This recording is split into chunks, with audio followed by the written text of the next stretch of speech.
Pakistan stock exchange में हमने देखा कि इस वीक जो है सरगर्मियाँ खासी बेहतर नजर आई। वजह यही थी, जिस तरह खबरें आना शुरू हुई रिजर्व के ऊपर कि कंपनी जो है वो जो गवर्नमेंट टैक्स लगा रही है नए बजट में, तो रिजर्व की वजह से लोग कंपनीज जो है ज़्यादा से ज़्यादा बोनस शेयर देंगी, राइट शेयर देंगी, डिविडेंड देंगी, जिसके बाद मार्केट में एक्टिविटी देखी गई। जबकि दूसरी तरफ हमने देखा कि इंटरबैंक मार्केट में डॉलर जो है वो 285 रुपये के लगभग जो है मुस्तकम रहा, मगर ओपन मार्केट में डॉलर बड़ी तेज़ी से गिरा। हमने देखा कि ओपन मार्केट में डॉलर जो है वो जो तकरीबन 315 318 रुपये तक पहुँच गया था, वो इस वीक में हमें जो है 299 रुपये के ऊपर भी नज़र आया। जो करेंसी डीलर्स हैं उनका ये कहना था कि स्टेट बैंक का जो फैसला था कि जो क्रेडिट कार्ड होते हैं उसके ऊपर जो अदायगियाँ हैं वो इंटर बैंक डॉलर के रेट के हिसाब से की जाएंगी, तो इसकी वजह से हमने देखा कि ओपन मार्केट में बहुत बड़ी कमी नजर आई। अभी भी बहुत बड़ा फ़र्क 15 रुपये का मौजूद है, मगर तवक्को की जा रही है कि इस फैसले के बाद डॉलर में जो अमूमन आम हालात में फ़र्क होता है 1-2 रुपये का, वही फ़र्क आ जाएगा, ये फॉरेक्स डीलर्स को उम्मीद है। इसी तरह हम देख रहे हैं कि बजट भी कमिंग वीक में जो है आने वाला है। 9 जून की बजट की डेट है।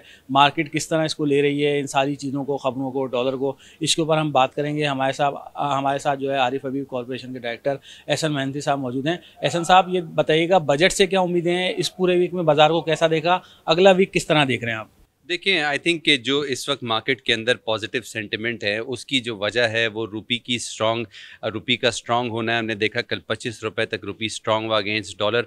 आई थिंक कि जो पॉलिसी रेट के अनाउंसमेंट इन्वेस्टर एक्सपेक्ट कर रहे थे कि उसके अंदर चढ़ाव आएगा, अब इस वक्त एक्सपेक्ट किया जा रहा है कि नए IMF प्रोग्राम की तरफ देखा जा रहा है पोस्ट जून, जिसकी वजह से पॉलिसी रेट के अंदर इस्तेकाम की जो है उसकी पॉसिबिलिटीज़ बढ़ गई हैं। मार्केट के अंदर इन्वेस्टर्स अब जो है वो पोजिशन बुल्टअप कर रहे हैं और एक्सपेक्ट कर रहे हैं कि बजट से पहले वो कंपनीज़ के अंदर जहां पर रिजर्व्स के जो है वो उस पर टैक्सेस अगर आयद होते हैं तो वहां पर बोनस अनाउंसमेंट होंगे, और इसी बेसिस पर जो है उन कंपनीज के अंदर बाइंग हो रही है जिनकी रिजर्व्स बहुत ज़्यादा है। कैश रिच कंपनीज के अंदर इस वक्त बाइंग हो रही है, जिससे मार्केट काफ़ी मुस्बत डायरेक्शन ले रही है। बहुत शुक्रिया आपका। यहाँ आपने सुना करके यही कहना था कि बजट में उम्मीद है कि रिजर्व जो है उसके ऊपर टैक्स लगेगा, तो जिसके बाद जो है कंपनियां डिविडेंड लेंगी, जिसकी वजह से जो है मार्केट पर मुस्बत असरात अगले हफ्ते आ सकते हैं।